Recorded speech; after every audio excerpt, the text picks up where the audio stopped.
Hell yeah, we're riding down the highway, our hogs in full throttle with miles per gallon and the wind in your eyeballs. Ooh, that sounds bad.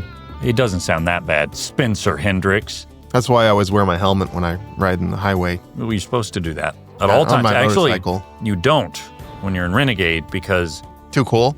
Too cool, and there was apparently... California changed the law just as they were filming the show, so they'd already started not having to wear a helmet, and then they were like, well, if we make him wear a helmet, he'll seem like a dork. Well, and then it hides his only good feature. His face. Brian Vaughn, how much of a dork are you compared to Lorenzo Lamas? Actually, it's pretty even. I think so, because he's pretty dorky. Yeah, you wouldn't, on the surface think so, but then when the speaking starts.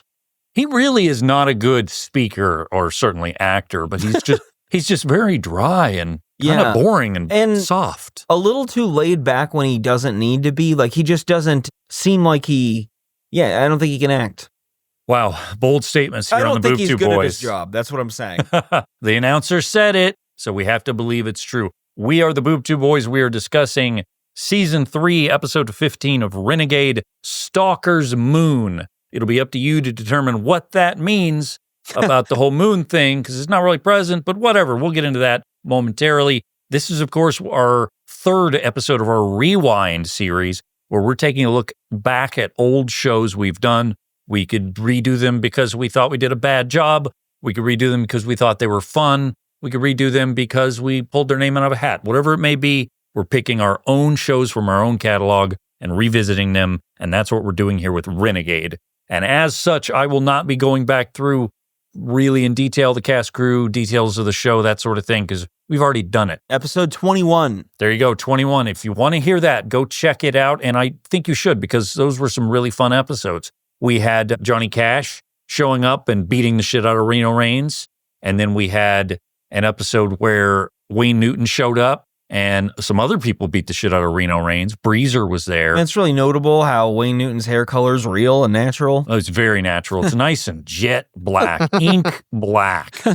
But that's not what we're talking about on today's show. Wayne Newton and his hair does not show up. Instead, we have a different celebrity guest. And I did realize that each episode of Renegade we've covered has had a big-time celebrity guest in some capacity. And this is a show that I think did that a lot, right? The Stephen J. Cannell shows do that. Like, let's draw audiences by familiarity. And he was successful with a lot of these syndication shows, so he had the clout to get these people who just kind of wanted to have fun and do it. I don't know what Cromwell's inspiration to do this show was, other than I'm going to have a blast, but... Yeah, because for some reason, Academy Award nominee and renowned actor James Cromwell is in Renegade, and he's not playing a normal role. Certainly not. Now, this show actually aired on January 23rd, 1995. What were you guys doing that day? I would have been coming up on 10 years old. January 3rd, you said?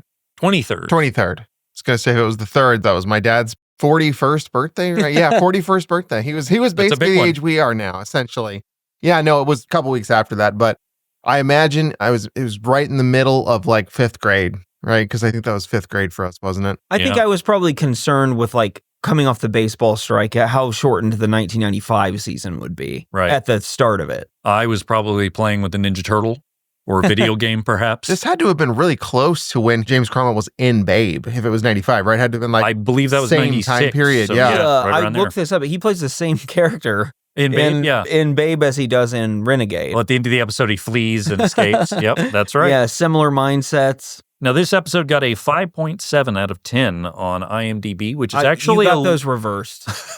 Well, it's a little lower than the series' overall score of 5.9 out of 10. And I'll be honest, I actually am surprised, because as far as it goes, this is not a bad episode of 1995 television. Well, here's the thing about Renegade. I missed this kind of thing. And what by this is so stupid, and stupid in a way that is so busy. Like, every 2 seconds, there's a new thing, and you're like, why did you even say that? And it's taking itself so seriously, which I appreciate. Because it is a show that dares you to call it dumb. And we will. It's dumb, but it is so much fun to watch. Well, this one was actually directed by Lorenzo Lamas, our star here. And that's kind of why he has a bit of a minimal role in this episode. He, of course, does show up periodically, but they really passed it off to Bobby Sixkiller to carry for this one. And I think he did a good job.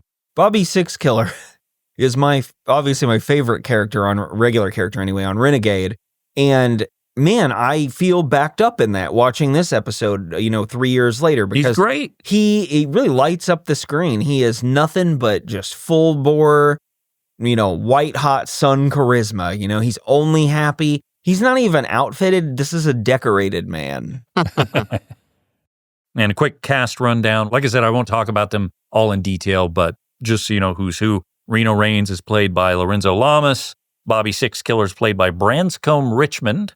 And we've got Cheyenne Phillips. Actually, we didn't get her in our first 2 Renegade episodes. And she is Lorenzo Lamas' real-life wife at this time. I know I mentioned that back then, but it's worth repeating that the only reason she's in this show is because she was afraid he would cheat on her if he was always on the road during the show and she was at home. So she forced them to cast her in the show as a main character, and that's what happened. So that's how you get the logic leap of her being Bobby's sister. Yes, correct. And growing up on a reservation. Doesn't seem to make a lot of sense. And of course, he did eventually cheat on her while on the road. And not surprising. They dropped her from season 5 and added a different female lead. Whoever he was dating at that time. Honestly, and let's just be logical here. Even if her plan did work and that was the reason why it worked, come on, is Lorenzo Lamas really worth that then, if he's going to do that? Boy, I don't think so. I don't think so. I think we're going to have to say no. We do have a special guest star on today's episode. We mentioned it. It's James Cromwell. He has been mentioned frequently on this show. He is supremely famous, essentially. He's been in things like The Green Mile, LA Confidential, and had guest spots on the following Bootu Boys covered shows: Knight Rider, The Twilight Zone, Magnum P.I., Matlock, Home Improvement, and ER. Amazing. He plays Dr. Jeremy Silliman, a professor at a local college, and we'll leave it at that. More will be revealed. All right, well, let's talk about this episode. Once again, Season 3, Episode 15, Stalker's Moon. It opens with a suspicious soundtrack, and we see the outside of a prestigious university at night where students and faculty are walking about, seemingly headed home. It honestly sounds and looks like an episode of Columbo, I think. Just the kind of horn soundtrack, spooky area. It's clear something's going to go down, and it's a college campus at like 10 p.m. or something, which is a dangerous time. As the spooky music plays, the camera lurches towards a woman deep in her work at a desk, and a man's shadowy, imposing figure silhouetted on the books and books behind her. And the music is telling us, watch out. This woman does sense someone near her, and she looks up from her papers but sees nothing as the man ducks behind a bookcase.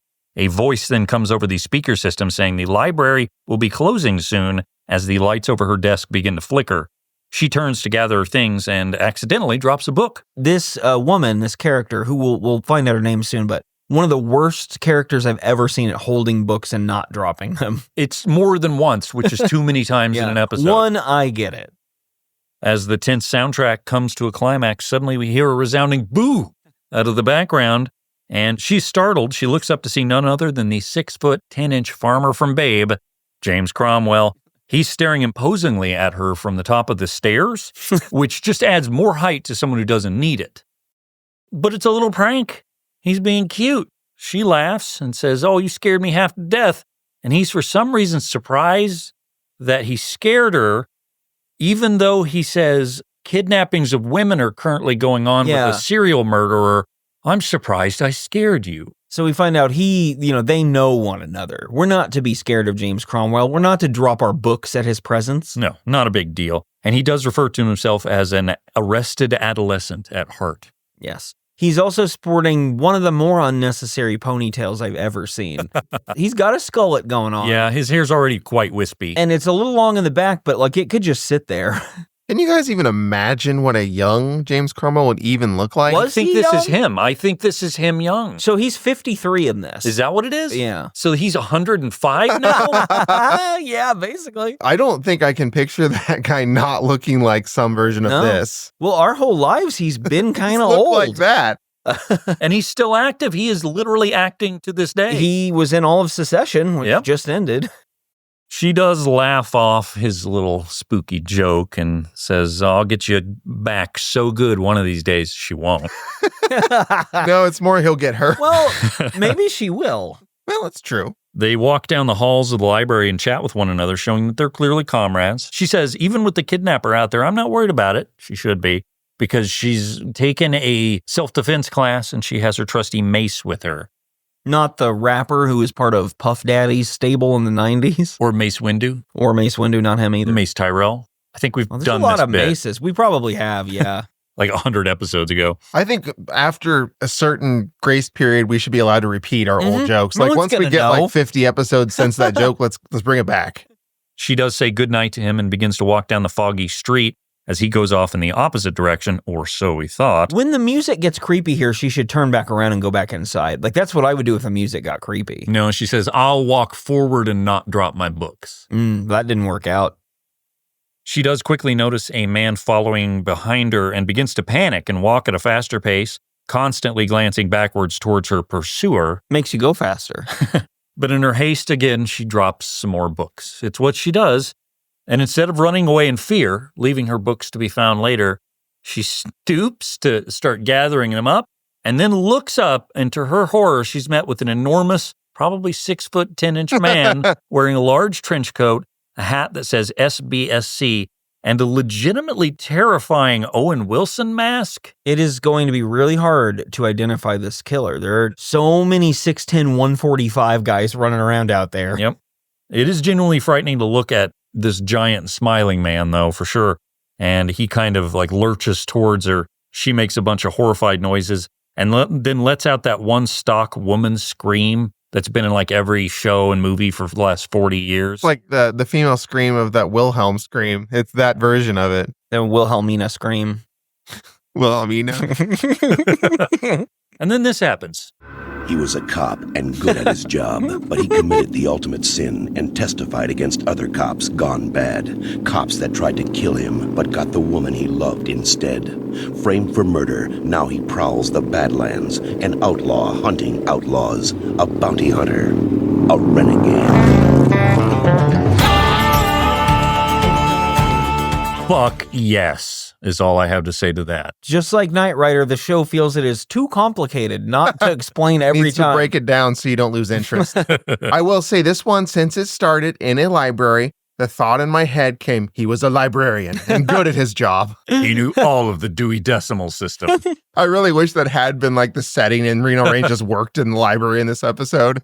I would say that would be super boring, but I don't know. Seeing him try and do something banal might be interesting. He could make it work. He does not look like a librarian. No. And Spencer would know he was a librarian. It was some of the happiest times of my life. All right, so this is still probably my favorite intro of all of our Bootu Boys shows. If not, it's certainly top 5. Brian, after all these episodes, what do you think?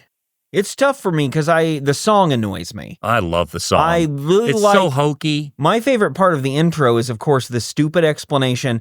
But more than that, the action shots that don't make any sense together. Yeah, like Reno pouring water over himself. Well, stuff blows up. we need him doing that. Like that's the only thing he can really We need handle. to know how wet this guy is capable of getting. But of course, one of the best parts is Bobby Six Killer doing the psych handshake thing and running his fingers through That his is hair. the very best part of, I guess, all the shows we've covered. Yeah.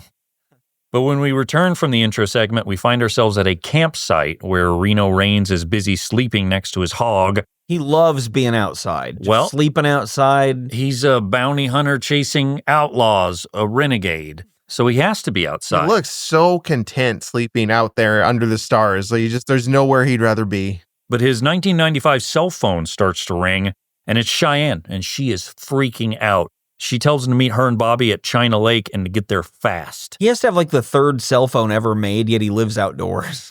And is on the run, so doesn't have income or Yeah. a bank account, I guess.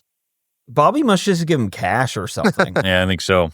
He climbs aboard his motorcycle, and then we watch him ride it up the walking path at presumably China Lake. He jumps off his bike and rushes to the RV, where I assume his partners are dealing with some sort of issue, when suddenly the door swings open, and it's Cheyenne. She's holding a birthday cake. Psych. Oh, that was the real emergency. Reno's getting older. Is that the second time I said psych in one episode? Because Bobby's Six Killer psych with the hand? yeah. Oh, yeah, you did. I don't like that. Well, Bobby's late. He's not here for this party. It's Reno's big B-Day bash. He says of the cake and candles, which he does blow out after making his wish, that's so cool. That's so cool that I had a birthday. And again, Lorenzo Lamas doesn't sound cool when he talks. Well, and the way she's like, she says something about remembering or forgetting, and he's like, oh, I forgot my birthday. Yeah, you wouldn't think I'd forget your birthday. Well, I forgot my mine. birthday. Not a smart guy. It's a real shame that I have forgotten my birthday. I'm able to keep away from police detection for years on end, but I don't remember my own birthday. Shay tells Reno to open up his presents first, and he goes, presents? As if he's never heard the concept of getting gifts on his birthday. I don't know. He may not have. She hands him a couple of bags with bows on them and this large, colorful thing made out of like cat tunnel material. You know what I'm talking about? Yeah. She tells him to throw it up in the air, and he's again befuddled at this request, but he does give it a go. Turns out it's one of those tent things that you fling it and it opens itself and sets itself up, except it's this sad, like sideless camping tent that I just sleep on the ground. This isn't going to protect you from anything. What is this for, this part of the show? It's very important, Brian. Did they have a contract with whatever's worse than Coleman to present this shitty half tent? Yeah, with explosive tent thing. It's very weird. I was pretty baffled at this point. Like, are they just going to keep introducing more like dollar aisle discount products? I mean, it's clear she spent no money on this thing. Happy birthday. Well, this will help for when it rains when you're homeless, like you always are by choice. But regardless of all this, Reno does have the excitement of a 10-year-old who just received socks from grandma at Christmas and wants to be polite. I can't tell if that's that or that is Lorenzo Lamas trying to act excited. He is excited. I thought it was. I thought he was doing his best. He goes, look at that. Which we have to. It's on the TV. Well, fortunately for us, the audience, Bobby Sixkiller has arrived. He's got his mullet in tow. And this is where you should say, look at that. He's apologetic about being late, but he says the Santa Barbara stalker has claimed his 7th victim, and Bobby's clearly worked up over this. He tells Reno and Shay that he's going after the killer because he even had a prophetic dream about him where it was as if he could see his face. And if he had seen his face, it would save some runtime in this episode, but... well, Reno tells him that dreams aren't real, which is not true. Like, I know what he means. Yeah, he doesn't say, it's okay, how can I help? It's, Bobby, dreams aren't real. Which is yet another thing where she's like, Reno, do we need to get you a tutor? But Bobby tells him, hey, don't diss me, which is very 90s. Then he puts an L on his forehead, and then he plays Pogs. Well, basically, Bobby Sixkiller says, I'm going to go do this, you stay here. And he says, look at me, I'm the captain now, this is my episode, and you stay. You do the typing or whatever you need to do. And at this, Bobby's off to stop a serial killer. I do wonder what was in Reno's the presents in the bags. Because it was smaller bags, you'd put candy or smaller items into. Socks maybe, I don't know. But I wonder what she would get him. What do you get this guy? Disguises? Since he's always on the lam? Maybe a sock for his motorcycle, you put it over a thing. Hair ties? Ooh, that's good. Muscle shirt? Yeah. Yeah, vests, chest hair glisten wax. Shark repellent? That's for the beach episodes. Yeah, he doesn't need that yet. Next, outside of the courthouse in Santa Barbara, Police Captain Frank, and that is his name per IMDb. I don't know if that's a cutesy name, and Frank is his, Captain Frank, that's his first name, or if that's his last name. Could be either. He's giving a speech to reporters about the most recent kidnapping by the Santa Barbara killer. And he says the victim was last seen outside of a library by a Dr. Jeremy Silliman, who has just completed his statement and is definitely not the killer. This is another thing that's so stupid about Renegade, but I love it. Right away, every bit of evidence points right at Cromwell. But no one has any thought no one will do that. it. Even the good guys, the cops, everybody agrees, but they can't get along either. Reporters are asking questions when Bobby Sixkiller shows right up in a cool-ass frilled Native American jacket, bolo tie, and aviator sunglasses, and it just never ceases to amaze me how much cooler he is than Reno Reigns. He is. Bobby asks if a body has been found, and the police captain is antagonistic towards him, but does reveal that that is correct, no body has been found. After the conference, the captain beelines towards Bobby, but before he can start complaining, Sixkiller sasses him real good. No, allow me. What the hell are you doing here? You have no right.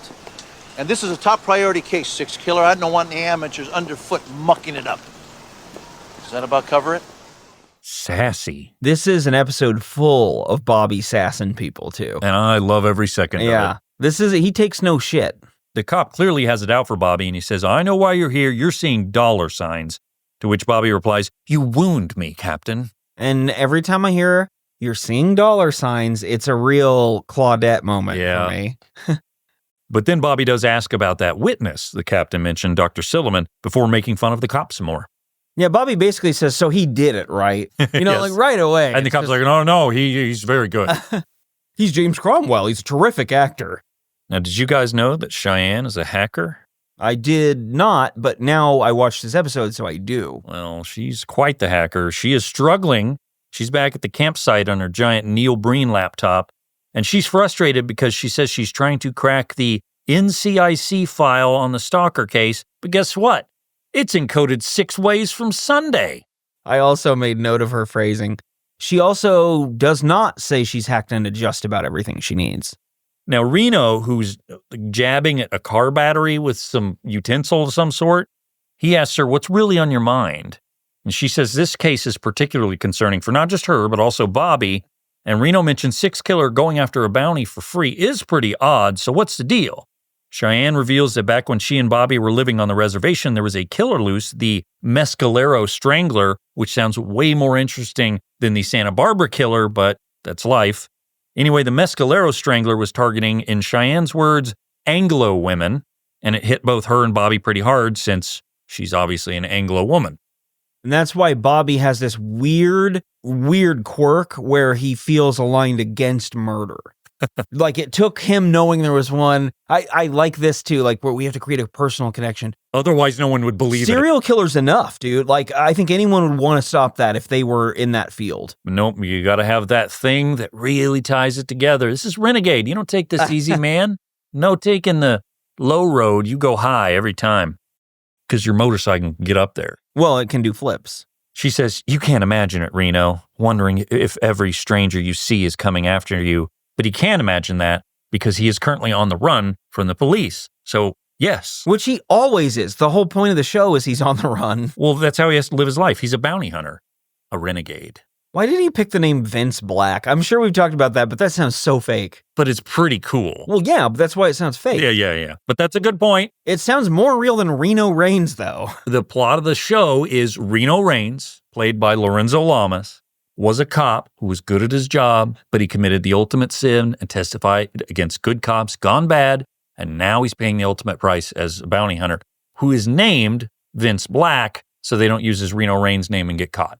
I bet you that was really hard for Lorenzo Lamas. He had to think of that Where there were scenes when he totally got that wrong.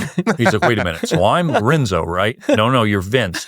But who's Reno? Now, how would Vince act in this situation versus Reno? Well, you are the same guy. That's my wife. But no, not in this show. But I married her. But she's Bobby's sister. Is she Branscom's sister? No. About his own wife. And this is Stephen J. Cannell sitting there shaking his head the whole time. Should have cast a different leading man. We're now in an auditorium at the college where the giant, talented James Cromwell is giving a lecture to his class where he says he's teaching the class the sociology of deviance, or commonly referred to as its more familiar name, nuts and sluts. Yeah, more familiar name. Hear it all the time.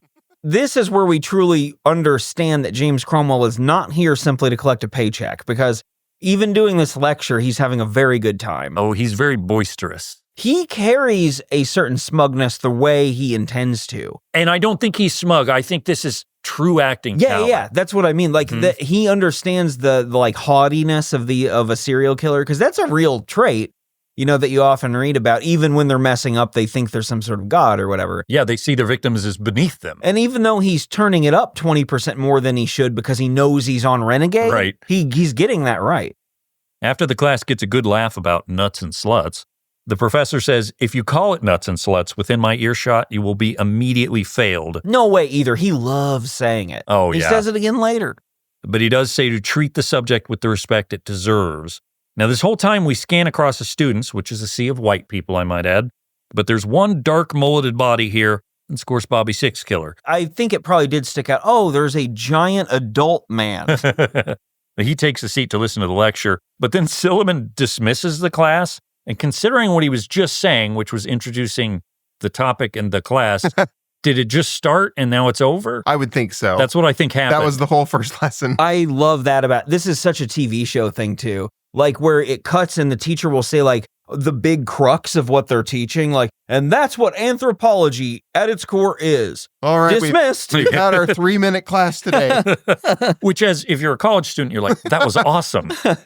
I got to nuts and sluts, and it was like 2 minutes long. And now I have the day off. Bobby hangs back after all the students leave and introduces himself to the professor, who already knows who he is, thanks to that police captain. He watches Renegade too. He's familiar with him. The two walk and talk through like 4 separate scenes. It keeps transitioning, and it's the same conversation, by the way. And the whole time I'm struck by if you were on college, you'd be like, these are huge people just walking around. These giants. Because like Branscombe Richmond is 6'3" and looks kind of short. And he's wide. Yeah. We do find out that Silliman actually does want to talk to Bobby. The police chief, told him, hey, don't say anything to the 6 killer bounty hunter, but Silliman says, I want to because I'm interested in, A, helping out anyone in this case. I knew Gretchen, the woman who was taken, Gretchen Tolliver, for those who are in the know. And also, I'm interested in picking Bobby's brain about nuts and sluts because his line of work, he deals with a lot of nuts and sluts. And outside of work. So he invites the bounty hunter to his house that evening, gives him his business card, which Patrick Bateman would find to be hideous, I believe. And then Bobby agrees. He says, okay, I'll be there at 6. I do like that Bobby seems excited by this. He's like, he was first disappointed. He was like, oh man, you're not going to answer any of my questions, are you? Then he's like, oh cool, a social hangout. Because at his core, Bobby is a social animal. He just wants to be friends with everybody. He's an extrovert all the way. But he's the kind that I really like because he seems so good-hearted. Except for if you put him, let's say, in a compromising position, and then all bets are off. It's now 6 p.m. and Bobby is driving his colossal vehicle to Dr. Silliman's house. Do you think that they had it be 6 p.m. on purpose? Because it was 6 killer. And did you see the license plate on this? The world's widest SUV? I missed it. What did it say? 6KI. Oh, that's Killer awesome. Industries. I want that as a license plate. I know, it's We great. can't get car, we can't get kit. Might as well get 6 killer, whatever it was. Is this like a Hummer before Yes. they existed? Yes, because they actually call it a Hummer later in the Oh, they episode. do. But it is wide. Because at this point, were they only military vehicles? I think so. Because no one in the civilian populace needs to drive something with a 2 mile per gallon rating. I think we actually did know that and accept that as a society at one point. Like, these are only for military use because they're not practical. And now we're like, man, we'll ruin the world. Yeah, I think douchebags has got a hold of one. And Didn't it went they from kind there. of start to decide again you can't have it? Like Finally. recently? A little bit, Yeah, yeah. don't do that. But there was a big run during the Yeah. Bush administration. I remember, yeah, and I was young and impressionable, so I was like, those are kind of cool when I was like 16 or something. Then you're like, wait, they do what? Do you remember that, Brian, at the apartment I shared with Chris Barboa, and you might too, Spencer? There was a woman who lived directly beneath us who had this weird, like, Nissan vehicle. She was real attractive. This is why we remember. But it's this, not a Hummer, not an SUV, but they're big and weird looking. Yes. I always kind of was intrigued by those. Yeah, I know the exact vehicle you're talking about. I'm not going to sit here and try to come up with like the make and model or I guess it'd just be the model, but they are very distinct looking. Well, Bobby's here at Silliman's house, and he enters through the gate, and he sees a note on the front door that says the professor had to step out for a moment, so Bobby should make himself at home as the door is unlocked. And he doesn't hesitate. No, he goes right in.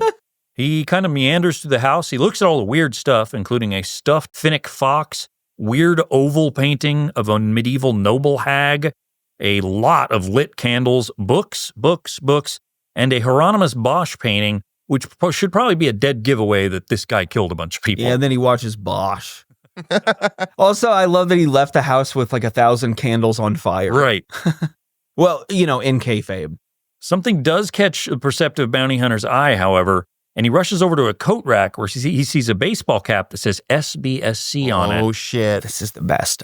This is my, I'm sorry I keep having to just repeat plot details, but this is what Renegade does for me. It makes me just smile because it's so dumb. Like, oh, a baseball hat for the university of the town we live in. There's only one guy that could have that. It's the killer. And the police chief mentioned that some people had seen, the killer walking around like with one that of their hat. only clues is that he likes to wear the As if like university every hat. fourth person on the campus probably doesn't have a hat of the college. Well, Bobby, he picks it up and he says out loud to himself, baseball cap. That's the last thing he gets out. It sure is. But we know he's good at identifying objects by him doing that. I think James Cromwell was waiting for him to say that line, because that's when he's like, I knew you'd figure it out. I'm not even kidding. I wonder if that was a cue, because it's so unnecessary. Well, you guys mentioned it. Just then, an enormous old man leaps out of the shadows, and he grabs Bobby from behind, placing a rag over his mouth, and holding it there as our very strong hero struggles before eventually crumpling to the floor, passed out. And normally, I would say something like, there's no way the 6'10", 145-pound James Cromwell could take down a Bobby Six killer. But I do think James Cromwell is probably otherworldly strong. Like, he has no muscle tone, but could pick up a house. For some reason. Could be, especially then before his bones got completely hollow. Like a bird. He looks like he could get leverage from that angle. Yeah, those long limbs, there's nothing you could do. He could win arm wrestling competitions just because of that. Yeah, it'd be like getting caught in a tree. Like an int is attacking you. I'm imagining like just the feel of his old body and like maybe knowing that his maw is closing open on my head. I just don't like it. The idea of James Cromwell capturing me I don't like it. With Bobby on the ground, the professor leans over and says, "Very good, Mr. Six Killer. I knew you'd figure it out." Love it, love it, love it. From here on out, especially, this episode kind of rules, because James Cromwell, every line he gets is like some self-satisfactory, smug line, and he just chews on it. Meanwhile, back at the RV at Chinaman Lake or whatever, Reno is busy wrenching and screwdrivering all over his bike, and Cheyenne has just lost it. It's apparently the next day, and Bobby hasn't checked in with her, which goes against the deal the two have always had. Again, they're siblings that are very close, so she is rightfully freaking out. Reno calms her down and tells her, both of us will go look for Bobby together as soon as I'm finished fine-tuning my chopper.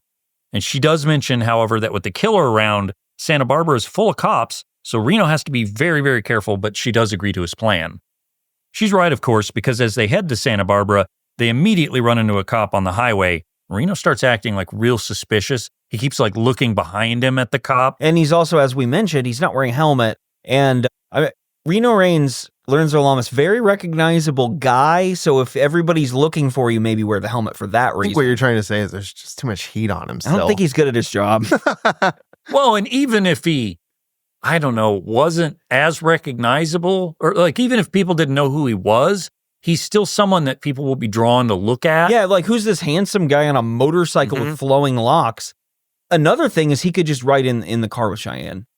No. Why is he not doing that? Because we got to get the motorcycle They in ride here. parallel to one another. It's This very is weird. Renegade, Brian. This isn't normal TV show where people ride together. This isn't people taking their kids to school. Luckily for Reno, though, the cop flips on his lights and siren and turns a different direction, and they're in the clear, and that scene was worth it. Good enough. There's a lot of bike riding scenes. Bobby is now passed out in a chair with his arms tied behind him, and the professor gives him a hard slap across the face and tells him to wake up. He tells him his hands are bound by piano wire, and they're well below ground level so no one above can hear him, as his father built this place as a wine cellar / fallout shelter. What a great touch there. His greatest passion and fear morphed into one beautiful facility. And James Cromwell is just pacing around as he narrates his life's tale to poor Bobby Six Killer, who's incapacitated. Six Killer does ask his captor why he's still alive, and Silverman grabs him by the hair and shirt and violently flings him through a nearby door, telling him he has his reasons. Bobby slams against a wall in this dark, dank room where we can see bars over the lone window that's blackened out. And wait a minute, they're underground. Why is there a window? It's a great question. Why would there ever be a window? I think maybe this is another detail that somehow just slipped on past the writing team. A little bit. Anyway, the professor matter-of-factly tells us about all of this situation. This is your special room. I do hope you like it. Who's the decorator? Don't be rude. It has everything you need. I refitted this room to serve my own needs. It's completely secure, completely soundproof. You saw the tape recorder outside? It runs very slowly, and the sensitivity is turned all the way up. When I come back later, If I hear anything that indicates you made the slightest effort to escape or call for help, you will be disciplined severely. So James Cromwell has locked someone up in his basement before, right? Yeah, I mean, at this point, we kind of know he's saying, I'm a serial killer. Out Loudly. loud. Yeah, with a tape recorder present. He's so good at this, though. It is a little terrifying to watch him do all of this with such a gleam in his eye. Well, we talked about character actors and their eyes, and the fact that James Cromwell, even when he's hamming it up, his face looks kind of terrifying. Bobby rushes at his captor, and the professor just kind of bonks him into the wall, where he falls to the ground. Silliman calmly leans down next to Bobby, and I know I just played a clip, but I need to play another clip here, because this shit is menacing as fuck. You have no idea how completely helpless you are at this moment. Jesus. Just, bleak stuff. All right, with that dark, dark stuff under our belt, I think we need to lighten up a bit, right, guys? Well, I'm a little afraid of what that means, but I tentatively agree. Probably the world according to Jim. Why would you be so afraid of this? Well, I say lighten up because I want to teach you guys some information you might need in your life going forward. Is this about according to Jim? No, it's not.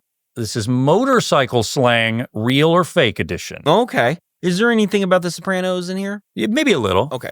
No, I'm going to give you motorcycle slang terms. These are some real, some I made up, and you're going to determine if they're real in the biker community, Hell's Angels, all that stuff, or again, if something I made up. Or the Hell Wheels even? The Hell Wheels, certainly, from our first Renegade episode. I should warn you, my dad has ridden a motorcycle, and I might have heard him say some of these. I'll bet you have. Just casually around the house. Well, you two work together on this. We'll see if he says some of the things that are on this list. Let's start off with doggy style. That's sex. That means an event involving two bikes where one bike rides so close to the backside of the other that they can reach out and touch the rider in front. Is that real? I mean, or fake? that sounds, if that was real, like what it would be. Sure, but would they want the motorcycle slang to be that closely associated with the bedtime stuff? Doggy style, Spencer. I don't like it. I don't think it's real. Okay, I'm going with Spencer because no one in my family can ride a motorcycle. That is fake. I did make that one up. I never once heard my dad say anything about doggy style. Maybe someday. Not in any iteration? No. Not in relation to Snoop Dogg. He wouldn't even say big pussy. He's not going to say doggy style. There's that one Snoop Dogg song, What's My Name, where it's a skit in the beginning where he's with you a girl. You don't love me, you just love my doggy style. Bingo. And that's what that made me think of when Brian said that. Yep, I grew up in that era where I love that song. Snoop Dogg, he was all over the place, and I was like, I like Snoop Dogg. I did, yeah. I think everyone felt that way in 1993. How did you not? All right, what about this one, though? Is this a real or fake motorcycle slang term? Poker run. A special kind of rally where participants receive a playing card at every stop along the route.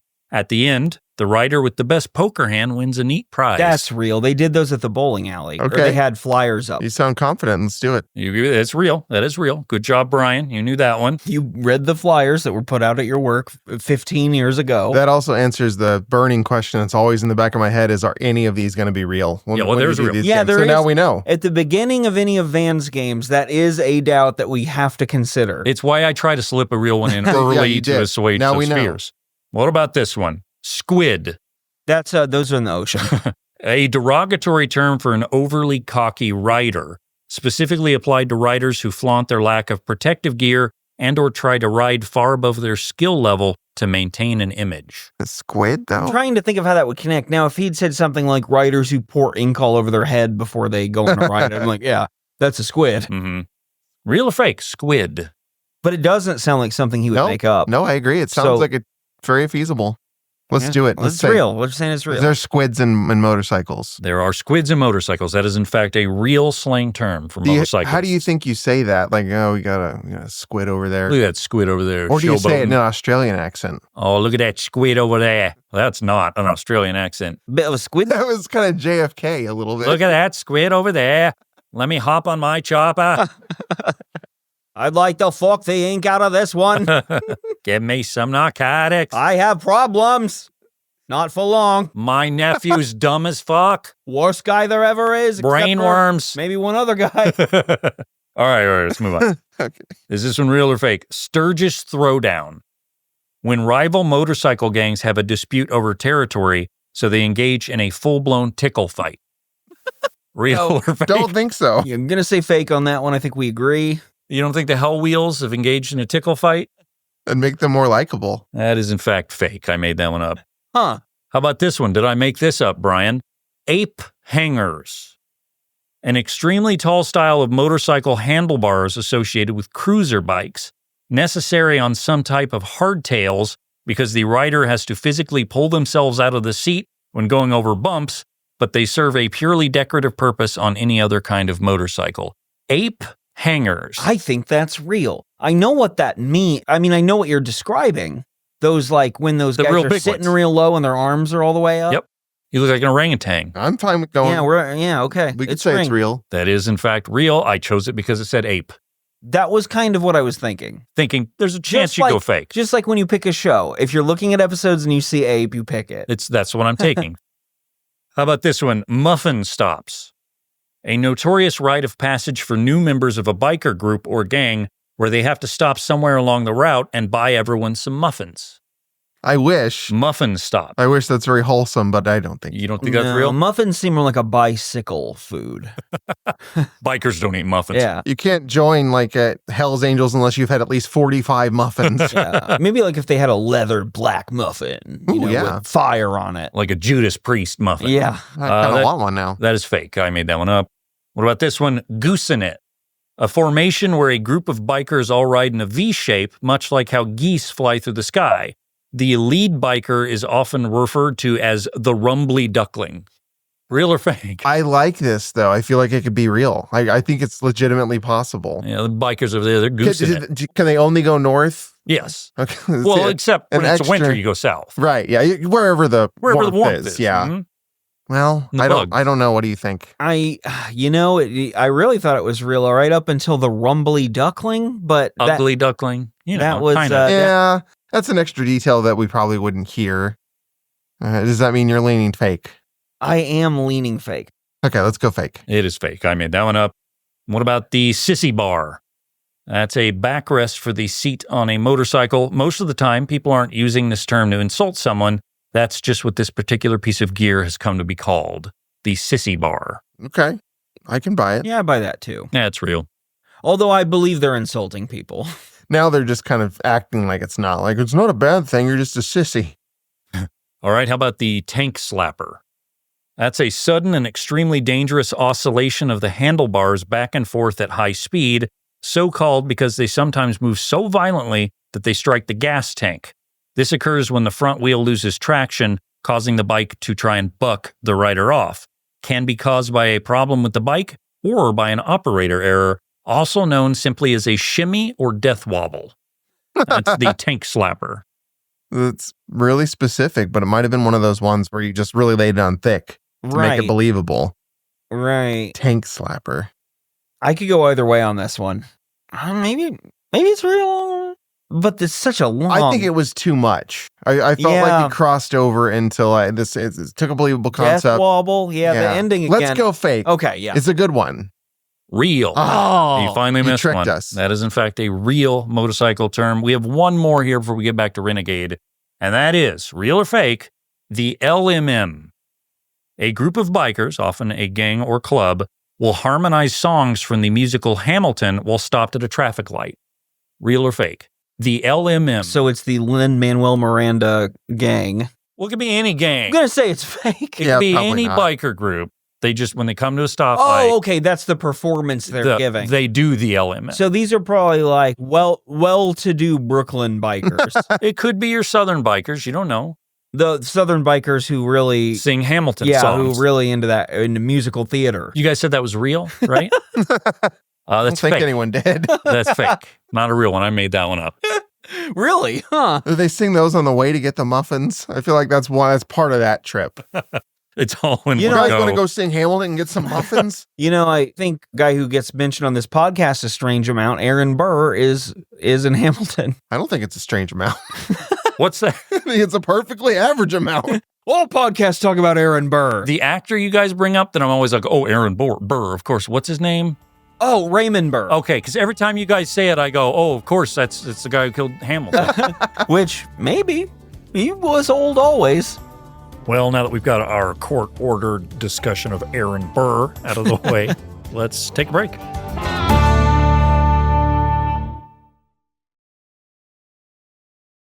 All right, let's get back to Renegade. But we're not done with motorcycles. No, those are going to be throughout this episode. Later on, Bob, after being captured, of course, Bobby hears some crying sounds and he perks up. He walks over to the door, which is a hole with some iron bars blocking his escape, and he tells the crying voice, "Talk to me," all while we see that the professor wasn't kidding about that tape recorder. It is actually out there recording. And it's huge. But there is an identical room across from Bobby's where we see Gretchen Tolliver, the woman from the beginning of the episode, crying on the floor. She's still alive. Bobby tries to get her to talk to him, but she simply says through tears, "You don't know what he'll do," refusing to say anything more, as we also see Silliman moving Six Killer's giant vehicle into a nearby garage. Do you think he knew how to drive that right away, or he had to, lurch it for a bit? I don't know. And the other question I had is, good thing he didn't have anything in his garage. True. Because, it wouldn't fit. Because this takes up any two-car garage with one thing. It is 2 cars. Our savvy bounty hunter does then find a rusty door hinge, which he backs up to and uses to scrape through the piano wire on his hands. It seems Silliman didn't really count on his resourcefulness here. Maybe Bobby's got a bit of a shot to get out of this here. Meanwhile, Reno and Cheyenne have since visited Bobby's motel room, where they find his stuff still sitting there, and then they head out, continue looking for their friend. But as it turns out, Cheyenne was right all along, and the cops are everywhere in this town. One of them happens to pull over Reno as he approaches the college. Raines tries to get out in front of this encounter, and he says, "Good evening, sir. Have you seen a black Hummer anywhere on campus?" But the cop is being a cop, and he gets antagonistic, telling Reno, "Get off your bike, come over here by my car." And Reno says to the cop, "I'm looking for my bounty hunter partner," and the cop just kind of grabs him and drags him further to his car. And if the lead roles were reversed, and this were Bobby Six Killer and Reno was captured, I think Bobby would have been shot by this cop already. Yeah, for sure. Again, this is so weird because I feel like if Reno Raines is such a wanted man and looks like a person you'd put on television, the cop knows who he is on site. And they're close to, I think LA is where he was tried. He was a cop in LA or whatever. So they're close enough that all the surrounding police communities would know him. And if it happened in LA, it's a national story on top of that. Fortunately for Reno, Cheyenne has finally arrived and she calms the cop down, explaining that they're in town looking for her brother. And you know what? As a woman, I'm so glad you heroic cops are out here questioning everyone with this killer on the loose. The cop goes, "You woman pretty," and just kind of lets him go. I feel like this is realistic. It is pretty realistic. Oh, and Cheyenne does refer to Reno as Vince Black. That's the first time that's happened this episode. Comes up a couple more times, but the first time watching this, I'd completely forgotten. I had too. I'd forgotten that he even had another name. Obviously, I knew he was a fugitive. Mm-hmm. Back at the murder compound, Bobby has finally gotten through the piano wire in his wrists, and just in time, as he hears the door open as the professor has arrived, the villain rewinds his tape recorder and plays it back, hearing Bobby yelling for the woman that we heard crying to, talk to him. Silliman grabs a rubber mallet that's on his desk and he hides it behind his back, opening the door to Six Killer's room. What an ominous entrance. Right? Coming with a mallet. Bobby is feigning being exhausted, though. Remember, he's cut through his hands, but he's got his hands behind his back and he's lying on the ground like he's exhausted. He asks what time it is, and Silliman tells him, "Eventually, you'll grow to lose complete track of time, as there's no light in here and therefore no day and no night for you."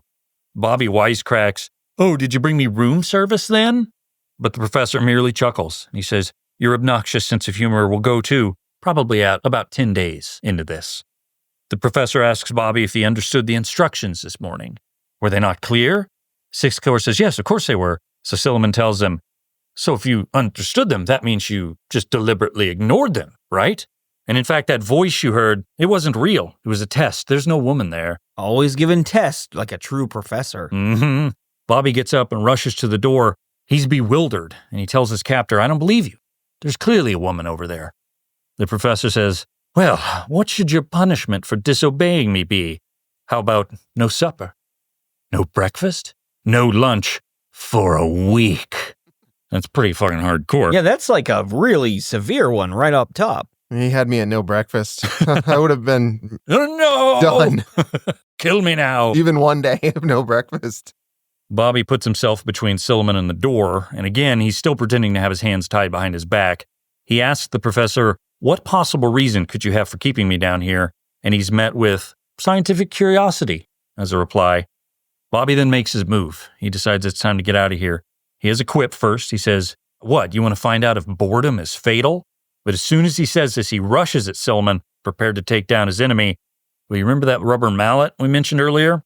Well, the professor, he remembers it because he whips it out and bonks Bobby Sixkiller with it. Just whap. And down goes Bobby. Which, it would do the job. And if you weren't terrified for Bobby yet, Silliman gives yet another absolutely horrifying and hilarious speech. I think this is my favorite one. I see you found the broken hinge I left you. Did you presume that it was there accidentally? That I didn't know about it? Let me tell you something about my universe, Bobby Sixkiller. Nothing happens by accident here. Everything is perfectly planned and executed.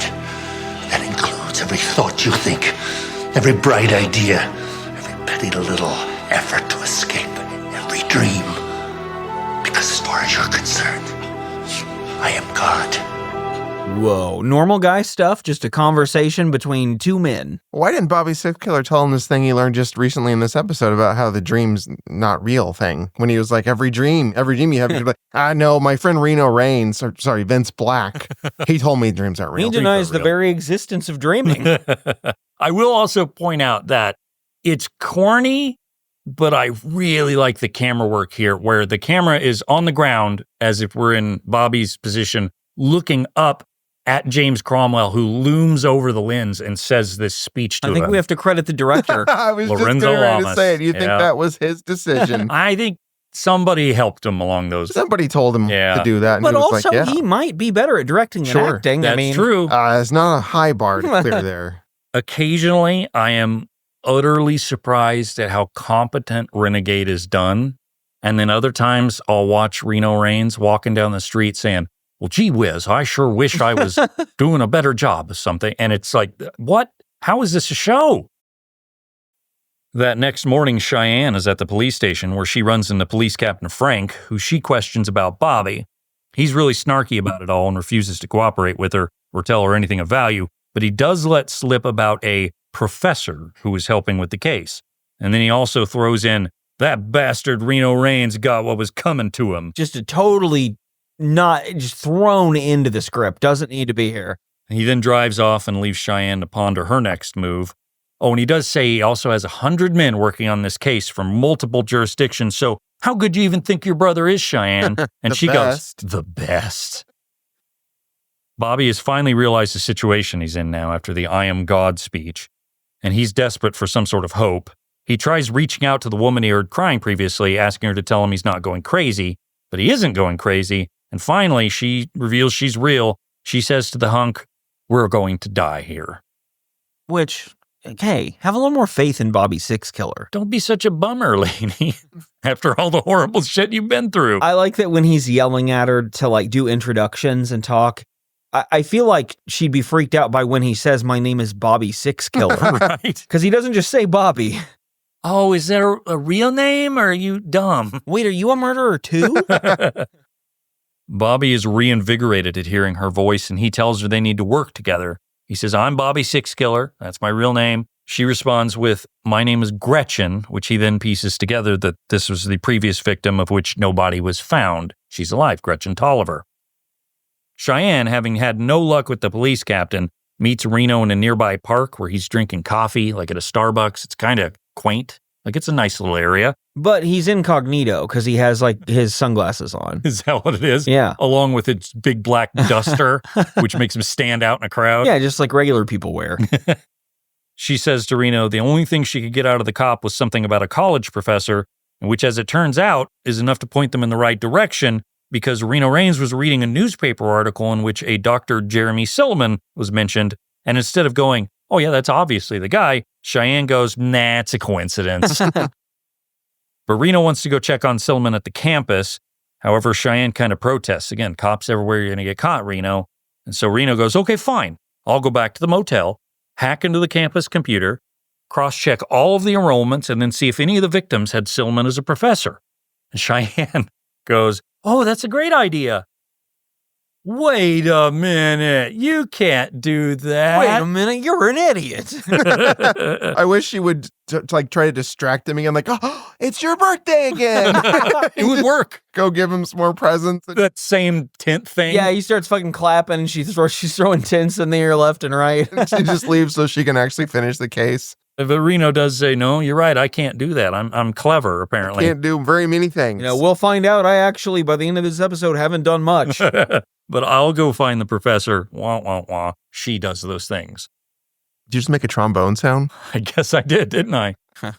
The professor has since set up a huge dinner on the table outside of Bobby and Gretchen's rooms, and Bobby's standing at the door watching him through the little window thing, and he's licking his lips. Silliman tells Bobby to entertain him, and maybe I might let you lick my plate when I'm through. So Bobby asks, why do you do what you do to young women? And Silliman says, well, I do it because I enjoy it. And the women I kill are merely markers, a way to keep score. He goes on to say he knows that this sounds disappointing, and he's sure Bobby would prefer it if he were a sadistic monster he is, who gets off on screams and thrills, but he's not. And ultimately, deep down, you and me, Bobby Six Killer, we're not so different. Have you mentioned that the whole time James Cromwell's doing this, he's drinking out of a golden goblet? He sure is. And smacking his food. It's great. If you're that guy, you have several goblets. Yeah, I mean, goblets are one of the 5 things you probably own the most of. When Bobby huffs and protests, the professor scoffs at him and says, oh, come now, you kill for a living. And Six Killer angrily says, I don't kill without reason. So Silliman says haughtily, I have my reasons. I'm bored. And it's a great line read. He continues saying he finds school and teaching easy, so he does this as a challenge. He says he stays in one place and does things in a pattern solely to feed crumbs to the police, all while sitting right under their noses. He says, can you believe it? The police captain actually asked me to consult on this case? And at this, he lets out a real serial killer laugh. It's almost like a guffaw, a James Cromwell guffaw. I bet you that murderers don't laugh all the time. Because in media, they're laughing it up constantly. I feel like that's not a thing, right? Yeah, murderers aren't the Joker. Yeah. Murderers are weird people. Yeah, they're like fucked up who people. Can't smile. They're like Shawn Michaels after that one match. He lost his smile. Yeah, that's why he murdered all those people. With his foot. Murdered them for 3 seconds. The professor even says Bobby probably thinks he gave the police false leads to push them away from him, suspecting him. But au contraire, mon frère. And it's a little toss back. Yeah. Patton Oswalt, eh? Because he actually gave the police subtle clues that it was him doing the killing. And by subtle, he means very wide open. But the police chief simply can't see past the nose on his face. Got to cut it off to spite your face. And again, I would be willing to say there's never been a serial killer that tall. Also, like, I think Ted that's Kemper? oh, no, you are totally right. I don't know if he was that tall, though. I think he was like, yeah, But he maybe was not that super tall, but he was tall. big. But I mean, I feel like that would be, and he got caught quick too. Yeah. Ted Kemper. I feel like it would just, you would, because there aren't that many people that size. Yeah, my killer was enormous. Oh, it's him. Yeah, killer, let's see, distinguishing characteristics, biggest guy I've ever seen. Also very poetic. Maybe a teacher? Yeah. A professor of some sort? Farmer. That kind of reminds me of like 20 years ago when Shaquille O'Neal was first getting ready to retire and he was talking about how he wanted to be an undercover cop. What? I've never seen that guy before. I don't think I... Hey, aren't you Shaq? It No, no, just I'm a blends cop. in. Yeah, I was doing a stakeout, but I was bigger than the car I was in. Hey, oh yeah, I'm a drug dealer. I'm gonna buy some drugs. By the way, do you know about the general and how he gives cheap insurance? I do like the idea of him saying the phrase dunk on crime. That would be in the ads they make using him as a Yeah. cop. Just don't ask for any free throws against crime. Bobby says he gets it all now. He thinks Silliman is keeping him around to brag about everything, but the professor rejects this and says, I don't rely on anyone else's approval. I'm my own judge and jury. As he says this, a red light above the door illuminates, and a really loud ringing bell alarm sounds, like aggressively loud. I don't know where you would get, I don't know, a Saxon. What are those things called? Like Like an air siren? it would have to be at like a specific murderer store. James Cromwell looks panicked here, as if he might have to face a different judge and jury should this be of the wrong person. Well, it turns out Reno Raines is here, so he is the wrong person. Well, not quite yet. No, he's dumb. But he asks Silliman for a moment of his time after revealing he's a bounty hunter, And the professor goes, good Lord, how quaint. 2 in 1 week. But he does allow Reno into the house, despite clearly being a little perturbed. In the cellar, Bobby has started yelling for Gretchen to make as much noise as possible, and he grabs his dog bowl that I guess he has for food or water. He starts banging it in the walls and door, being violent, trying to make a lot of noise. It's very convincing. And Gretchen's not as loud, but if you were to give her a bunch of fucking books, I guarantee you she'd just keep dropping them and make all sorts of noise. But no, she has her own dog bowl, and she's just kind of lightly patting the wall with it, going, hey. I was actually impressed at Branscom's sincerity and his yelling. You could see veins popping out. Like, he really was making me believe that his life was on the line. They both yell, they both scream, but to no avail. Silliman was right. It's a soundproof cellar, as Reno upstairs can't hear any of it. Maybe he's like me. Maybe he's got bad hearing. I don't know. Doubt it. No, he's good at his job. Which means he has good hearing. Mm-hmm. That's part of it. His job is as a bat. How many mosquitoes can a bat eat a day? It's at least a pound. How many James Cromwells can a bat eat a day? How many mosquitoes can James Cromwell eat? A lot. 16 pounds. I'd love to see him give like a monologue about eating mosquitoes even. It's just out of a bowl with a spoon. Listen to me, Bobby Six Killer. No one eats mosquitoes like I do. Raines tells Silliman he's looking for his partner, a 6'3" Native American, and the professor says, oh, of course, Bobby Six Killer. I kind of wish that he'd been like, yeah, 6'3" Native American named Bobby Six Killer, mullet, big earrings. Doesn't ring a bell. I don't know, even though he knows he's met with him at this point. But Silliman continues, we had dinner last night. He brought over some pizza. What a great little lie. What a great detail he just came up with. I wish he had done it in true liar fashion where he keeps adding details. It was Papa John's. We got 1 pepperoni and 1 mushroom and poop. Ah, shit. I messed Now, he brought over his Nintendo 64 and we played GoldenEye for a while. And I won. And then we watched a bunch of old wrestling tapes and I was the best at it. This just sounds like what we did as kids. Yeah, that sounds awesome. You don't think James Cromwell did any of that stuff with I bet Bobby he Six did. Killer? Sure. They had a great time before he zonked him out with whatever that stuff's called, chloroform or whatever. Yeah, James Cromwell was a big APA fan. He basically tells Reno that they had a great time, and then Bobby left. But if I do see him, I'll tell Six Killer to call you, Reno. But then the professor makes his fatal mistake.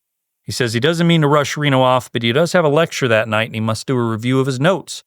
He does tell the trenchcoat-wearing man that he loved to hear his story, as he found Six Killers to be quite colorful, and that is definitely an adjective used to describe Bobby Six Killer. Wardrobe, language, actions, everything. This whole time, Bobby and Gretchen have been banging their dog dishes and screaming, but again, no avail, as Reno has left and Silliman comes down the stairs angrily screaming at them to stop all the racket. Gretchen realizes she's fucked, and she begins to sob, while Bobby antagonizes the professor, asking him why he looks so nervous if everything's fine. You're telling me you're good, but you don't look good. Your hair's going crazy. Cromwell then shows he is a little bit perturbed. He's no longer the soft-spoken monster that we've seen. He's, in fact, turning it up to James Cromwell's 11. Nervous is not the word. Angry is the word! Very, very angry. This is fun watching him lose his shit. Yeah, he gets to do like anything an actor might want to try over the course of this 45 minutes. He is pissed, and he's going to do something about Bobby's noncompliance. He goes into Gretchen's room and snatches her by the back of the head, tossing her into Bobby's room, and he tells them to get to know each other and reveals why he has kept them both alive.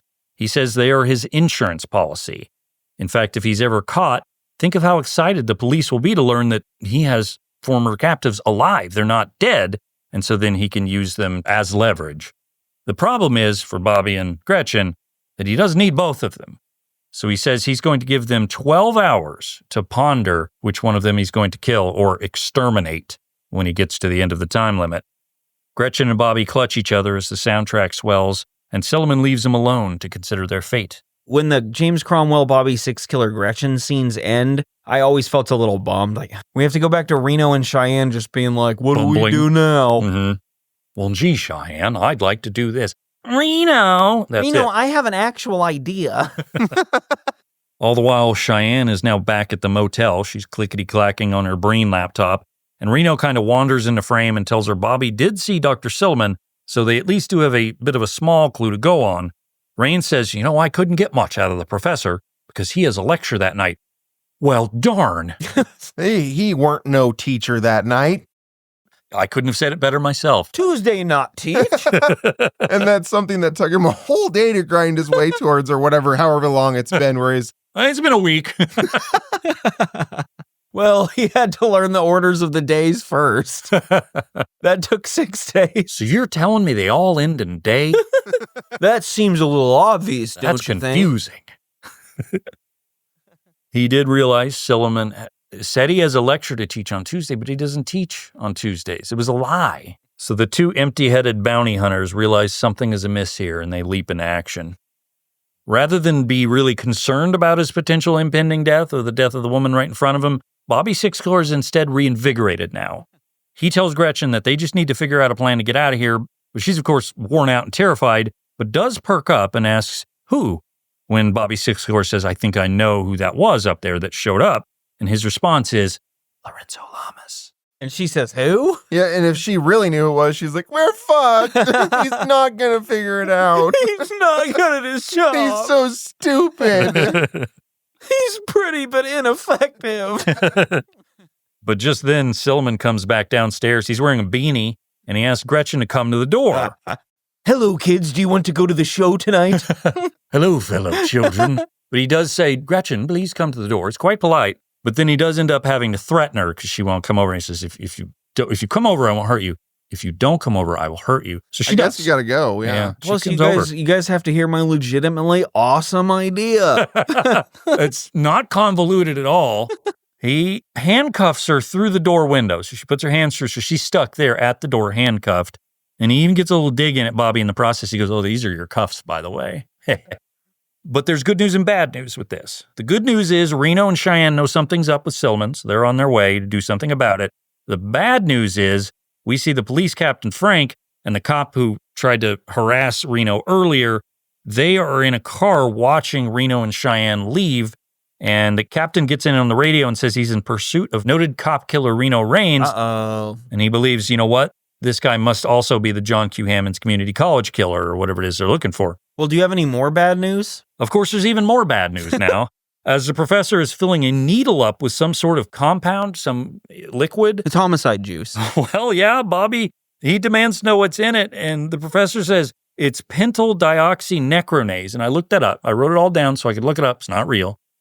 Those are chemical words for chemistry, but they are not combinable. Well, that last word makes it sound almost like necromancy. Or flonase. You put up your nose. So that's how we revive the dead Which bodies. sort of revives your sinuses from the dead. Sure does. Can you guys do that stuff? I can now. I don't like the salinity in my nostrils. I think I've mentioned this, but I had like no sinus or allergy problems really until I moved back to Missouri, and my system's been all out, or really till I moved away and then moved back. It's all been out of whack, and now if it gets really bad, I'll Mucinex myself up the nose every now and then. No, got to just go with Zyrtec Ds. And you can't just do Zyrtec because it doesn't have the pseudoephedrine, which actually helps. But also, because it's pseudoephedrine, which all the meth heads used to make meth out of, you can't buy very much of it. So it's like their slogan, gotta get the D. Claritin D was mad they stole it from under their breath. All right, well, anyway, pentyl dioxynecronase. He says when given to primates, and he took this from a lab at the college, which apparently this community college has a primate lab. Yeah, which is weird. And he wouldn't really know about this because he's the deviancy professor? He's a sociology guy. Let's go one step further. He probably wouldn't bother explaining all this to them right now in the middle of his experiment. He has a very Bond villain level of like wanting them to know. It wouldn't have worked out well for us though if he'd been like, I'm not telling you, and just shot it in there. We wouldn't know. Yeah, no, he explains that in primates, this induces a temporary violent psychosis. And then he says, and in humans, a homicidal rage, which is the same thing because we are primates. Yeah. So it's the same thing, James Cromwell. But again, he's a sociology professor. I wouldn't expect him to necessarily know this despite his bragging. I would absolutely expect him to know that humans are primates. Yeah, that's a real dig at sociology majors if you're listening to this. We don't think you know about primates. If me, technically an uneducated person, knows that, then I would expect a professor to. Ooh, look at me. I believe in studying groups of people. I'm a primate. I give live birth. Ooh, my hands work good. I have opposable thumbs. I've mastered tool usage. A fire. Out on the street, Reno has recognized the cop who questioned him. He and Cheyenne are headed to Silliman's, and he realizes that they're tailing them. He and Cheyenne are, next to each other, him on his bike, her in her Jeep, and they agree to split and try and get away, so they peel off in opposite directions, and the cops quickly throw on their siren and give chase. Reno darts off. Cheyenne in the big Jeep, though, cuts off the cops. Smooth She, maneuver. jerks in front of him, and it's like, oh, sorry, officers. Didn't mean to. I was just trying to get out of the way. But Captain Frank jumps into her Jeep after blocking them, and as Cheyenne plays dumb, he threatens her. He's like, I'm going to bust you. But she's not out of the woods yet. Reno got away, but the captain is now demanding she take him to Reno Raines or he'll bust her. So she gets as panicked a look as her little face can scrunch up, and she slowly drives after the bounty hunter. This whole, and I know it's Renegade, but the idea of a cop being like, I'm not actually interested in catching a serial killer who's murdered 7 people, which, by the way, I don't think that's historically very common. I mean, I feel like that you should want to catch that guy more than Reno Raines, who he just doesn't like. They're just so petty. Yeah. Well, cop killer. Those cops take care of one another. Except for the ones who turn in the ones who went bad. That's the ultimate sin. Mm-hmm. Then you wind up having to watch your wife moving in with some besweatered man. Do you guys remember that from our last Renegade trip? All right, well, by now, Reno has rushed his motorcycle to Silliman's house, where Reno pulls open the garage after yanking on it for a bit, only to find Bobby's Humvee. There it is. That's the proof. Didn't have to look very long to find that thing. It was the first place he ran to. I wish it had been kind of like poking out of the garage, like he couldn't quite fit it in there anyway. Or like he opens the garage door, it's just right there, and Reno's like, where is it? He's looking around. I might have to check It might inside. not be the same one. 6 Killer KI. 6 KI. What No, could that that's- stand That's for? not how he spells it. Like he would know how to spell. I feel like he writes things in crayon. Yeah. He has to. Yeah, and more just symbols than anything. A series of frightening symbols. Crude markings. Sometimes made of his own feces. The ultimate primate. The ultimate primate. It's a motorcycle being ridden by an ape. I mean, it technically is, but You're going to find a show that does that at some point. I'm surprised I haven't already. You could see Vern driving a motorcycle, right? And I mean, it might have happened in the Clint Eastwood duology, the Every Which Way But Monkey movies we watched. Or, the adorable Corey, the chimp from Quantum Leap. I could see her riding a motorcycle. I'd be okay with that. They didn't steal that Jeep or whatever. They should have, but they didn't. Well, inside the cellar, the professor has begun to inject Gretchen with the mean monkey substance, and Bobby nobly volunteers instead. But Silliman says, if I give that to you, Bobby, you would probably snap her neck in an instant. By giving to Gretchen, who's again locked up, it'll be like being trapped in a zoo with an angry lioness. To escape, you would probably have to kill her first. I love how he's jigsawing it up here. He's like, I'm bored. I'm just going to make some game where you fight each other. With my mean monkey juice.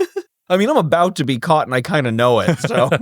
But before he can inject her, Reno has opened his garage, and that loud red light bulb starts making noise, and Cromwell has to rush into action. Meanwhile, Captain Frank is continuing to threaten Cheyenne, saying, if you protect Reno Raines, I'll ensure you do hard time, much like that one Big Boss Man song suggests. So she tries to cut a deal with him. If I take you to the real Santa Barbara Stalker, who he currently thinks is Reno Raines, will you let Reno get away? And he says, I'll think about it, but you better keep driving. The other thing that I didn't really touch on about this is him thinking, the captain thinking Reno Raines is the serial killer. He hasn't even been there. There's no evidence. It makes no sense. And I'm saying, our views are complicated views on police officers. I don't think any cop's that dumb. Reno by now has broken into Silliman's house, and he's kind of slowly walking around when he sees a set of stairs leading down to some basement. Before he gets too far, though, in proper Renegade fashion, our young, hunky-strong martial artist is promptly bested by an old man as the professor leaps around the corner and slams a rag over Reno's mouth, which causes him to tumble down the stairs to the bottom. But it does seem as if Silliman was getting sloppy in his haste here, as Raines is able to get to his feet after a moment and chase after the killer, who's scampering out into the garden with some big work apron on. It's a weird look. I don't really know what his plan was. He looks like a giant blacksmith. Like there's 2 smaller old men and he's on the shoulders of the other one under the apron. But suddenly Reno leaps off the balcony onto Silliman, and this is James Cromwell being tackled by Lorenzo Lamas. This is not a stunt double.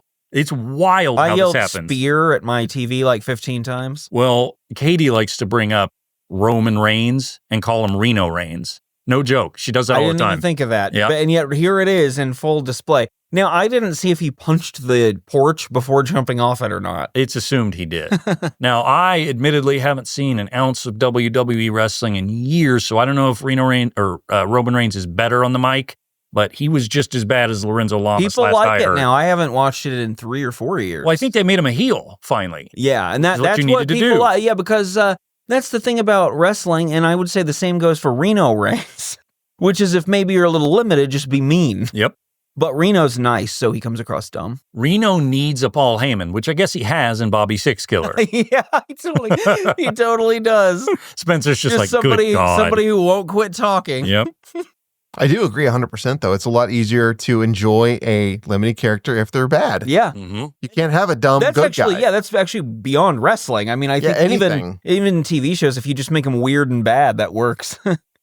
After tackling Silliman, Reno screams at him asking where his partner is, and then he punches a mostly unfazed professor who taunts him back, refusing to answer the question. Reno continues to punch him in the face a few more times, which gets zero reaction out of Silliman. He just takes it. And Silliman says, I'll tell you where your Indian friend is, and also one of the kidnapped girls. He says that's provided Reno gets him a plane ticket to a country with a no extradition treaty. Yeah, he has like this laundry. He needs to call the Robert Forster number in Breaking Bad, essentially, and just get all of what he needs to disappear. Like 2 copies of the Imaginarium of Wonder Parnassus or whatever it is. What was the movie I always missed? It is Dr. Megorium's Wonder Emporium is the actual one, but you always say the other one that came out at the same time. Which is just a stupid Which has name. the same name, basically. That's it.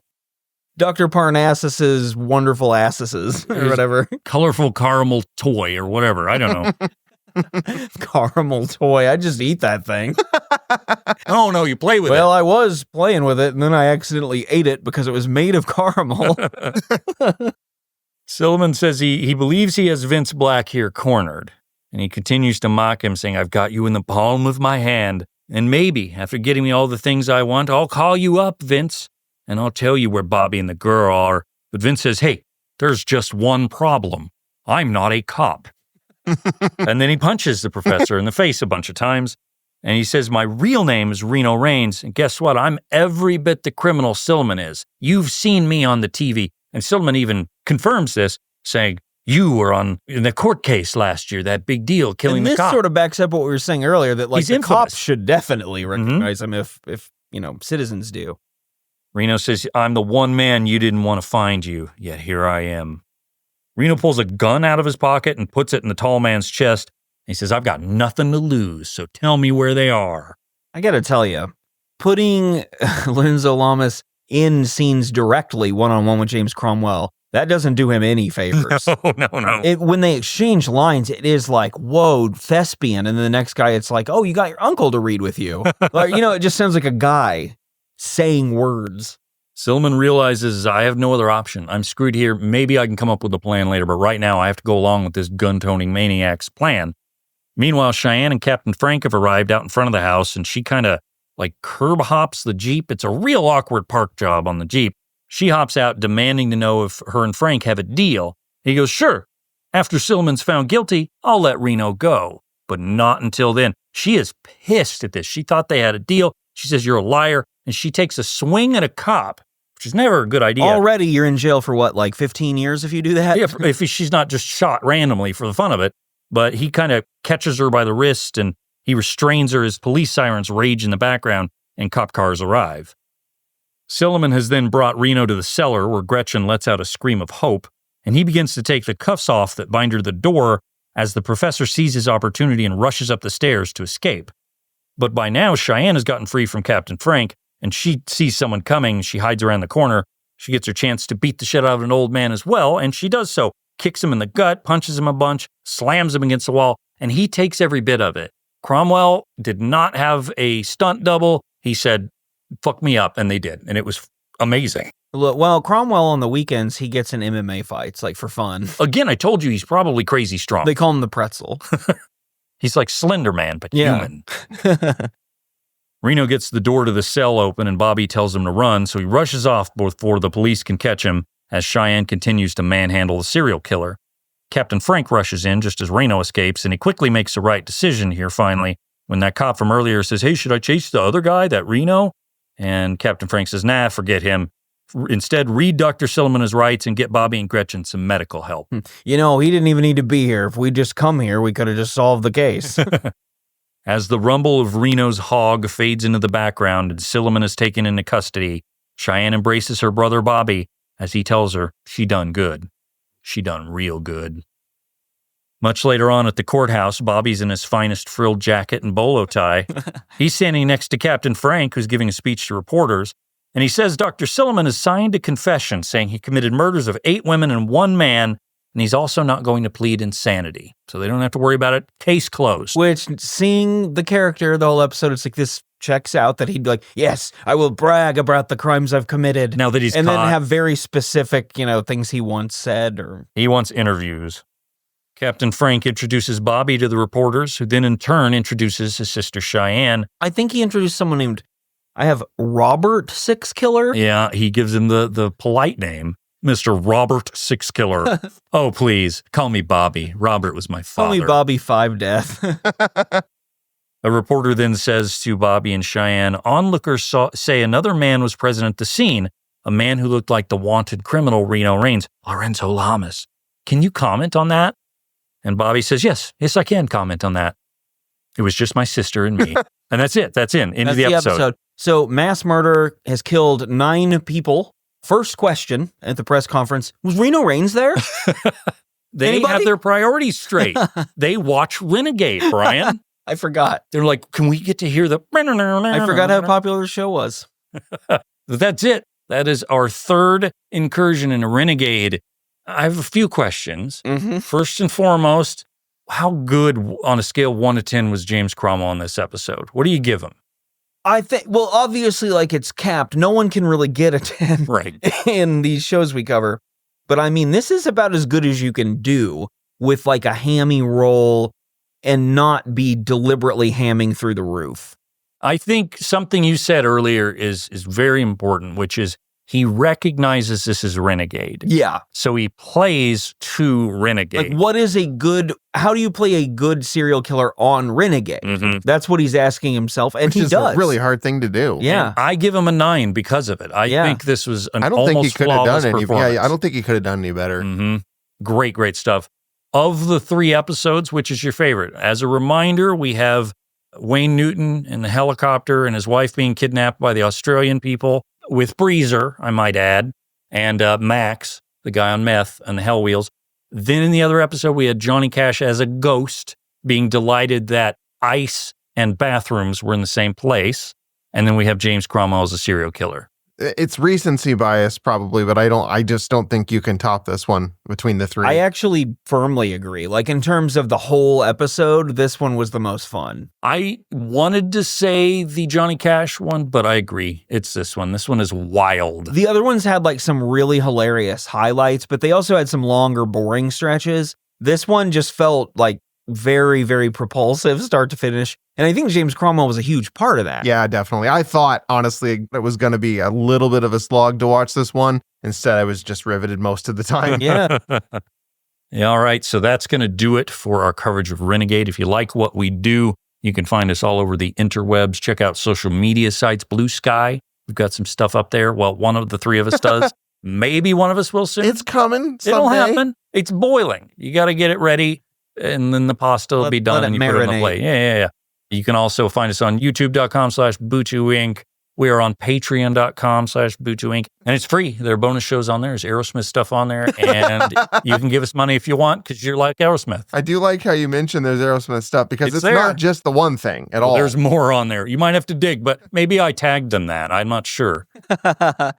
And when it comes to those episodes, you don't want to miss a thing. Finally, give us a rate and review on iTunes or Apple Podcasts or whatever your platform is. We need those 5-star reviews. They really help podcasts.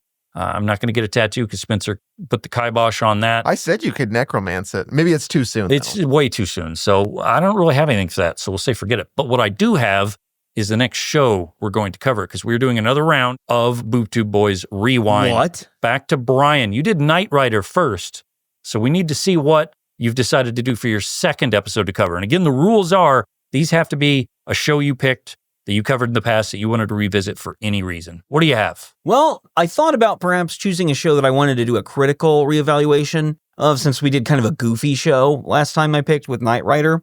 But no, it's not what I did. I decided, Renegade, we did that a long time ago. What if we did something further back than that? Oh. All the way back. It's California Dreams, isn't it? Because there's a mystery, or rather a dangling thread that has existed throughout the podcast, which I've come to notice upon my many listenings as I'm doing recaps for old episodes for YouTube. And I mentioned this dangling thread as recently as the first of our Silicon Valley episodes, before I knew I was doing this. And that is a very specific California Dreams episode, Season 4, Episode 5, Fallen Idol. And when I say the plot, you guys are like, oh yeah, you've talked about that 500 times. Jake has a chance run-in with his musical idol, Zane Walker. Oh yeah, because they steal his song. In Sharkies, and the rocker actually agrees to give the Dreams a listen. Unfortunately, Zane's intentions may not be as pure as they seem. Meanwhile, Tony has bad luck because of a fortune cookie. This is great because we haven't gotten a chance to talk about the show since we got a personal cameo greeting from the star. The other thing about covering California Dreams is it finally allows me to present my crowning life achievement as brought to me by Johnny Radical. I don't think I've ever brought that up on the podcast. I don't believe it's been mentioned. Let's not say it out loud yet. No, this is a good time. I don't want to get a episode. boner while recording. It's perfect. We'll play it then. Johnny Radical, super friend of the show. He's on our Discord, which you can also join. If you go to our website, bootuinc.com, has bought us a cameo for Christmas, I believe. Yes. It's been a hot minute because I have a billion things I haven't done. It's amazing. We'll play it then, so stay tuned. Now, before we get out of here... And you guys are going to find out the truth about Zane Walker. I know you guys... We need to know. You guys both own all his albums. As I said last time, he's got 2 of the last letters in the alphabet in his name. ZW. I need to clarify for those who don't understand the alphabet, like Lorenzo Lamas, who's absolutely listening. We're going to find out if all of this plays out like it does in my head, and if Zane Walker has the kind of mullet he has in my imagination. All right, I got it. Let's get out of here with one final thing. Pretend you are something LaFontaine, the guy who announced the Renegade intro. The guy, he was a cop and good at his job, but do it about yourself. So we're renegading ourselves. Yeah, Brian, you're up first. His name was Brian Vaughn, and he didn't care about his job. Instead, he just sort of read his book and looked at things on his phone until time ran out. I'm gonna stick with the Bootu Boys theme here since I identify as a podcaster during this as he was a podcaster. And he just kind of was agreeable about it and had a good time, but no one really ever listened and he was okay with that. He was Van Lee, and he occasionally did jobs adequately. For the most part, he didn't do anything well. He fell over.